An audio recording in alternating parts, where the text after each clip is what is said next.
tujuan strategi Garuda Indonesia, analisis lingkungan eksternal dan internal, formulasi strategi menggunakan soft thoughts, PA metric dan BCG metric, hingga rekomendasi strategi jangka pendek dan jangka panjang. Pengertian strategi perusahaan. Strategi perusahaan merupakan rangkaian keputusan jangka panjang yang dirancang untuk mencapai tujuan organisasi dengan memanfaatkan sumber daya secara optimal. Dalam konteks Garuda Indonesia, strategi difokuskan pada keberlanjutan bisnis, keunggulan, layanan, dan daya saing di industri penerbangan. Garuda Indonesia berdiri pada tanggal 13 Maret 1950. Tujuan strategi Garuda Indonesia adalah meningkatkan daya saing sebagai maskapai premium nasional, mencapai efisiensi operasional, memperkuat kondisi keuangan perusahaan, serta mendukung koneksivitas dan pariwisata nasional secara berkelanjutan. Namun, sebagian perusahaan penerbangan, Garuda menghadapi tantangan besar seperti biaya operasional yang tinggi, regulasi yang ketat, dan dinamisnya ekonomi global. Karena itu, diperlukan strategi yang tepat dan terukur agar perusahaan bisa terus bertahan dan berkembang. Analisis eksternal. Kita lanjut ke analisis lingkungan eksternal menggunakan Pestel, analis, dan Porter 5 Forces.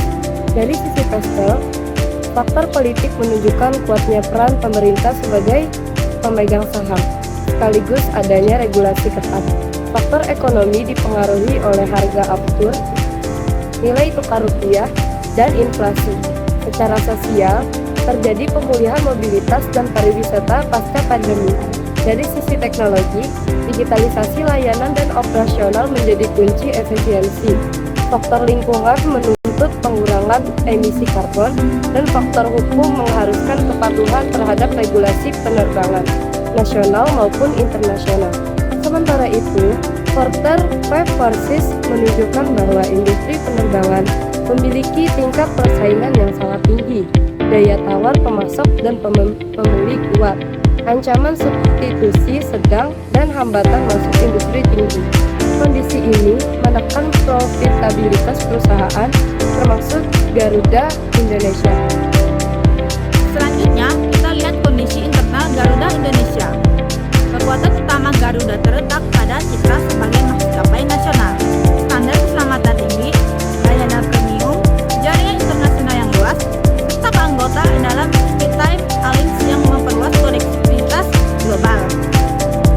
Namun, Garuda juga memiliki kelemahan, seperti biaya operasional yang tinggi, struktur biaya yang kurang fleksibel, serta kondisi keuangan pasca restrukturisasi. Selain itu, status sebagai BUMN membuat fleksibilitas strategi perusahaan menjadi terbatas. Secara keseluruhan, Garuda memiliki sumber daya dan reputasi yang kuat, tetapi harus diimbangi dengan efisiensi dan pengelolaan keuangan yang lebih ketat agar mampu bersaing secara berkelanjutan. Formulasi strategi. Berdasarkan analisis internal dan eksternal, dilakukan formulasi strategi menggunakan beberapa alat. Hasil analisis SWOT menunjukkan bahwa Garuda Indonesia berada pada kuadran 1, yaitu agresif. Artinya, perusahaan memiliki kekuatan internal dan peluang eksternal yang tinggi sehingga strategi pertumbuhan dapat diterapkan. Namun, pada PA metric, posisi Garuda berada di kuadran halt dan lain-lain, yang berarti perusahaan perlu mempertahankan kinerja dan melakukan pengembangan secara selektif. Kemudian, BCG metric menunjukkan segmen domestik premium sebagai start, rute internasional sebagai question mark, layanan kargo sebagai cash flow, dan segmen domestik ekonomi sebagai job. Artinya, fokus utama strategi harus diarahkan dan penguatan segmen premium dan optimalisasi pendapatan non-penumpang. Rekomendasi dan penutup.